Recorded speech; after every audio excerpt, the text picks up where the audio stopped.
Thank you, guys. This one, so like, I was like a dick for a long time. Can I say that? Yeah. I was a gigantic throbbing cock for a long time. Hey, we all were at one point.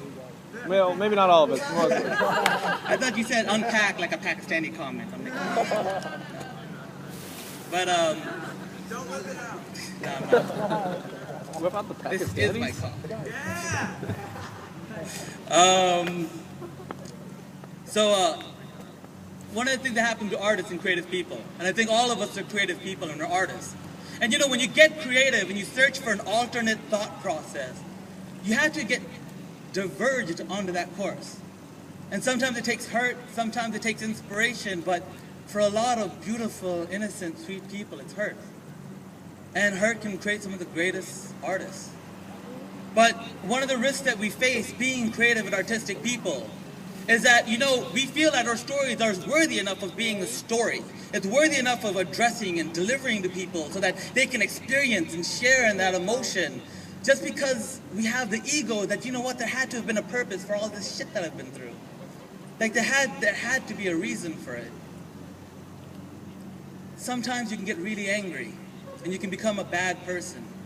Because all of that pain and torment and that idea and ego that come from feeling that you're worthy and that your tale is important can make you become cold. It can shut you off from recognizing that everyone in this world suffers. Everyone's hurting. No one hurts more than anyone else. Because when I break and I fall at my worst moment, and some millionaire is at his absolute worst moment, and some child in Uganda is in his absolute worst moment, we all break the same. And happiness is something that you can't really deliver to anyone. It's something that only you experience. And the happiest you ever feel and that someone else feels, that's the same too. Because we only have our own emotions to rate against the world, because we can never feel anyone else's feelings. Even when you say I love you to someone, they'll never feel it. Technically you're saying I love you to yourself, because you know how it feels to love someone. So it's all internal. It's all inside. And this is a poem. It took me a long time to write. Years to write. Years. On a much bigger philosophy that I'm working towards as my life work. And this is the first installment. It's called My Wounds Are Your Own. It's a triptych, so it's technically like 3 poems. It's 2 poems and a haiku. It takes the idea of hurt, and the first poem deals with it in one angle. The second poem deals with it in another angle. And the third is a haiku that takes the first line of each poem and the title and makes a haiku. That combines both concepts in like one uniform, united thought. It's called My Wounds Are Your Own.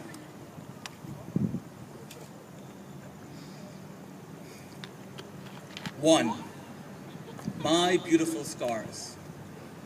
I think I used to be a bad poet. Not because the rhymes ain't right or that the words I write are trite. I just hated feeling vulnerable. I hated feeling vulnerable, but I had all these scars, loud, obnoxious scars that used to sing lullabies and sweet rhymes that would invade my mind every time I tried to sleep and dream that perhaps I could be a regular guy, because fuck man, I just wanted to be a regular guy. But these scars made me a poet, and so I guess I got deep. I got deep and realized that scars earned are defeats born. These are the screaming tattoos of a survived war. I am a symbol that the stroll in life does come with its toll. So these scars that got carved on my body and my soul told me that I'm the greatest story that's ever been told. That I got these scars by being bold. That where others would stop, I would go forward. And I guess that makes me vulnerable. And I think I'm going to gloat in it. Because I don't know what I was trying to hide. Was I perpetuating the notion that real men don't cry? Because that's bullshit. Because I don't care how tough you were when Mufasa died. There were tears you held in them manly eyes.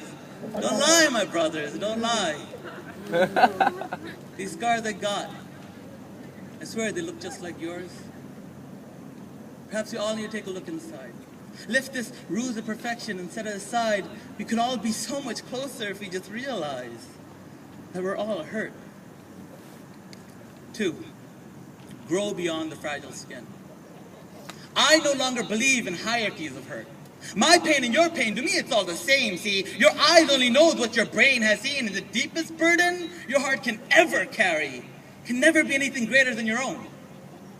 And you don't see self-victimizing artists with measuring sticks jammed in their veins like junkies. They get off with the extent of their pain. They take pride of the trials that they've had. Okay, they take, wait. By the way, I haven't slept in 48 hours. Literally. They take pride in the trials and the hard times.